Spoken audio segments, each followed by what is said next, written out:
નમસ્તે મિત્રો, આજે હું તમારી સાથે આમરસની બુંદીના લાડુની રેસીપી શેર કરીશ। તો આ માટે અહીંયા મેં હાફૂસ કેરી લીધી છે। કેસર કેરીનો ઉપયોગ પણ કરી શકાય છે। તો અહીંયા હું એક જ કેરીમાંથી બુંદીના લાડુ બનાવીશ। તમે જે પ્રમાણે વધારે લાડુ બનાવવાના હોય તો વધારે કેરીનો પણ ઉપયોગ કરી શકો છો। તો અહીંયા આપણે ચોક્કસ માપથી રેસીપી બનાવીશું, જેથી વધારે પ્રમાણમાં બુંદીના લાડુ બનાવવા હોય તો પણ બનાવી શકાય। તો પહેલાં આપણે કેરીની છાલ પાડી લેવાની। તો અહીંયા કેરીની છાલ આપણે પાડી લીધી છે। હવે નાના નાના ટુકડા કરી અને મિક્સી જારમાં તેને નાખી દઈશું અને તેમાંથી આપણે આમરસ બનાવી લેશું। કેરી સાથે બિલકુલ પણ અહીંયા પાણી નાખવાનું નથી। તો અહીંયા આપણો આમરસ બની અને તૈયાર થઈ ગયો છે। હવે આપણે તેને એક બાઉલમાં ટ્રાન્સફર કરી લઈએ। તો હવે શું કરશું કે તેમાં 3 ચમચી જેટલું આપણે ચણાનો લોટ નાખી દઈશું।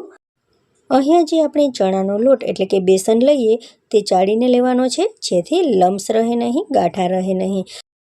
તો અહીંયા બેસન અને કેરીના રસને સરસ રીતે આપણે મિક્સ કરી દઈશું।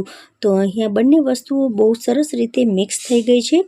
હવે આપણે શું કરીશું કે તેને ચાળવાનું છે। જે આ રસ છે કેરીનો તેને આપણે ચાળી લઈશું ગરણીમાં, કે જેથી તેમાં જે ગાંઠા અથવા તો રેસા હોય તે નીકળી જાય અને જ્યારે આપણે બુંદી બનાવીએ ને ત્યારે તે આડા આડા આવે નહીં।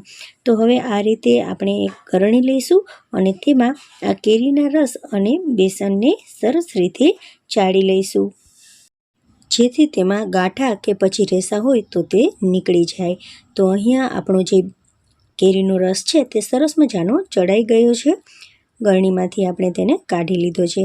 હવે આપણે માપ માટે આ જે ચણાનો લોટ અને કેરીનો રસ છે તેને આપણે વાટકીમાં કાઢી લઈએ। તો અહીંયા પોણી વાટકી જેટલો આપણો કેરીનો રસ થયો છે। હવે પોણી વાટકી આપણે ખાંડ લઈશું ચાસણી માટે। તો માપ માટે અહીંયા આપણે જે કેરીનો રસ છે તેને વાટકીમાં નાખ્યો છે। તો જેટલો કેરીનો રસ હોય તેટલી જ આપણે ચાસણી માટે ખાંડ લેવાની છે। તો એ વાતની અહીંયા નોંધ રાખીશું। હવે આ કેરીના રસમાં આપણે થોડુંક પાણી ઉમેરી અને ફ્લોઈંગ કન્સિસ્ટન્સીનું બેટર તૈયાર કરી લેશું। તો બેટર બની અને તૈયાર થઈ ગયું છે। હવે આપણે તેની બુંદી પાડી લઈએ। ફ્લેમને અહીંયા આપણે લો ટુ મીડિયમ રાખીશું। થોડુંક બેટર નાખી અને આપણે જોઈ લેવાનું કે તેલ ગરમ થઈ ગયું છે કે નહીં। તો તરત જ જે બેટર છે તે ઉપર આવી જાય છે, તો તેલ ગરમ થઈ ગયું છે। હવે આપણે તેની બુંદી પાડી લઈએ। હવે આ ઝારાની ઉપર બેટર રેડી અને આપણે બુંદી પાડી લઈશું। જો તમારે બીજા મશીનનો કે કોઈ પણ બીજી વસ્તુનો ઉપયોગ કરી અને બુંદી બનાવી હોય તો પણ તમે બનાવી શકો છો, પણ અહીંયા ઝારાથી બુંદી સરસ મજાની તરત જ બની જાય છે, તેથી મેં તેનો ઉપયોગ કર્યો છે। તો આ રીતે આપણે બધી જ બુંદી બનાવી અને તૈયાર કરી લેવાની છે। તો જ્યાં સુધી સરસ મજાની બુંદી છે તે કડક ન થાય ત્યાં સુધી તેને તેલમાં જ તળાવવા દેવાની છે। હવે ઉલટ પુલટ કરી અને બધી બાજુથી બુંદીને તળી લેવાની છે। તો અહીંયા તમે જોઈ શકો છો કે બુંદી સરસ મજાની તળાઈ ગઈ છે। અહીંયા બુંદીમાં કેરીનો રસ છે એટલે બુંદીનો કલર થોડોક વધારે પડતો ઘટ દેખાશે, થોડોક ડાર્ક દેખાશે। તો હવે બુંદી સરસ મજાની તળાઈ ગઈ છે, તો તેને આપણે કાઢી લઈએ। આમરસ હોવાને કારણે અહીંયા બુંદીનો કલર છે એ થોડોક વધારે ઘટ આવ્યો છે। તો હવે બધી બુંદીને કાઢી અને એક વાસણમાં ટ્રાન્સફર કરી લઈએ। તો બધી બુંદી પહેલાં બનાવી અને તૈયાર કરી લેવાની।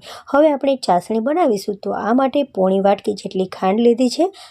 4 થી 5 એલચીના દાણા લઈશું, જેથી આપણા જે લાડુ છે તે સરસ મજાના ફ્લેવરફુલ બનશે। તો હવે ચાસણી બનાવવા માટે ખાંડ ડૂબે તેટલું જ આપણે પાણી નાખવાનું છે। તો આ રીતે થોડુંક પાણી નાખી અને ગેસની ફ્લેમને આપણે લો ટુ મીડિયમ રાખીશું। હવે જેમ જેમ પાણી ગરમ થતું જશે તેમ તેમ ખાંડ ઓગળતી જશે અને ચાસણી બની જશે। અહીંયા આપણે બુંદીના લાડુ બનાવવાના છે, તો ચાસણી આપણે 2 થી 3 તારની કરવાની છે। જો બુંદી એમને એમ રાખવી હોય, એમને મીઠી બુંદી બનાવવાની હોય તો 1 તારની ચાસણી પણ ચાલશે। તો અહીંયા આપણે લાડુ બનાવવાના છે, તો 2 થી 3 તારની ચાસણી આપણે કરવાની છે। હવે વચ્ચે ચેક કરી લેવાનું। તો આપણે ચેક કરી લીધું છે। હજુ આપણી 2 થી 3 તારની ચાસણી થઈ નથી, 1 જ તારની ચાસણી થઈ છે। તો ફરીથી આપણે થોડી વાર પછી ચેક કરી લઈએ। તો હવે 2 થી 3 તારની ચાસણી બની અને તૈયાર થઈ ગઈ છે। તો આપણે આ રીતે ચાસણી બનાવી અને તૈયાર કરવાની છે। ચાસણીના તાર અહીંયા એકદમ ઘટ થઈ ગયા છે, તો ચાસણી તૈયાર થઈ ગઈ છે। હવે આપણે તેમાં બુંદી નાખી દઈશું। બુંદી નાખી સરસ રીતે આપણે ચાસણી સાથે બુંદીને મિક્સ કરવાની છે અને ગરમ ગરમ જ તેના લાડુ બનાવી લેવાના છે। જો ઠંડુ થવા દેશું ને તો લાડુ બનશે નહીં અને ચાસણી કડક થઈ જશે। તે માટે ગરમ ગરમ જ આપણે લાડુ બનાવી અને તૈયાર કરવાના છે। અહીંયા સરસ મજાની આપણી બુંદી બની અને તૈયાર થઈ ગઈ છે અને તે ચાસણી સાથે સરસ રીતે મિક્સ થઈ ગઈ છે।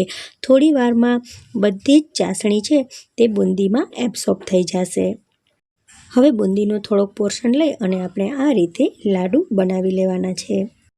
તો આ રીતે બધા જ લાડુ બની અને તૈયાર થઈ ગયા છે ફ્રેન્ડ્સ।